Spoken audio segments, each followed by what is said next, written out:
Happy birthday. Thank you. Hello everyone, আমি নিশা।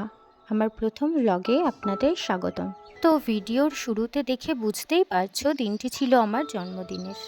সকালের প্রথম উপহার আমার প্রিয় দিদির থেকে পাওয়ার পর সেজেগুজে রেডি হয়ে চলে যাই আমার সেই প্রিয় দিদির বাড়ি। ওর সাথে দেখা করেই বেরিয়ে পড়লাম আমার প্রিয় মানুষটির সাথে দেখা করতে। আমি কিন্তু এখনও জানি না যে আমি কোথায় যাচ্ছি, কারণ সে নাকি আমায় সারপ্রাইজ দেবে। তো অনেক এক্সাইটেড ছিলাম। যেতে যেতে এইটুকু শুনেছি যে আমরা অজয়নগর যাচ্ছি, যেটা শিয়ালদা স্টেশন থেকে প্রায় 1 ঘন্টা দূরে। গিয়ে তো আমি পুরো অবাক। সে আমাকে ফেমাস একটা কোরিয়ান রেস্টুরেন্টে এনেছে। ক্যাফেটার নাম ক্যাফেটো।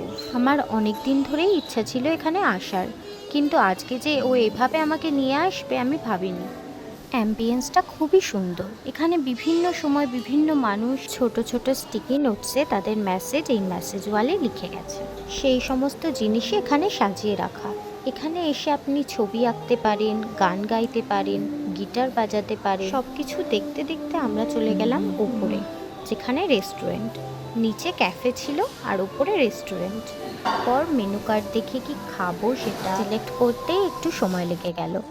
আমরা অর্ডার করেছিলাম ফেমাস কোরিয়ান ডিশ কিংবা বোবা টি আর একটা কোরিয়ান নুডলস স্যুপ, যেটার মধ্যে চিকেন, প্রন এবং স্কুইড ছিল। ফার্স্ট টাইম স্কুইড ট্রাই করলাম, খেতে ভালোই লাগলো। খেতে বসে আর এক কাণ্ড, চপস্টিক দিয়ে কিছুতেই কিম্বাবটা তুলতেই পারছি না, এতটাই নরম যে ভেঙে যাচ্ছে।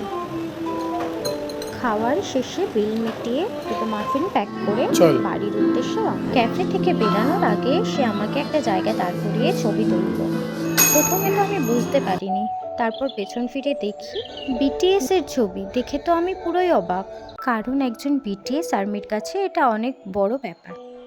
দেবজিতের ব্যাপারে যাই বলবো কম বলা হবে। দুজনের পছন্দ আলাদা হলেও একে অপরের পছন্দের কথা ভাবা এবং নিজের পছন্দ না হলেও সেই মানুষটার জন্য সেই কাজটা করা, একেই হয়তো ভালোবাসা বলে। বাড়ি ফিরে ছোট ছোট ভাই বোন ও সবাইকে নিয়ে বার্থডে সেলিব্রেট করা। ভিডিওটা এই পর্যন্তই, টাটা।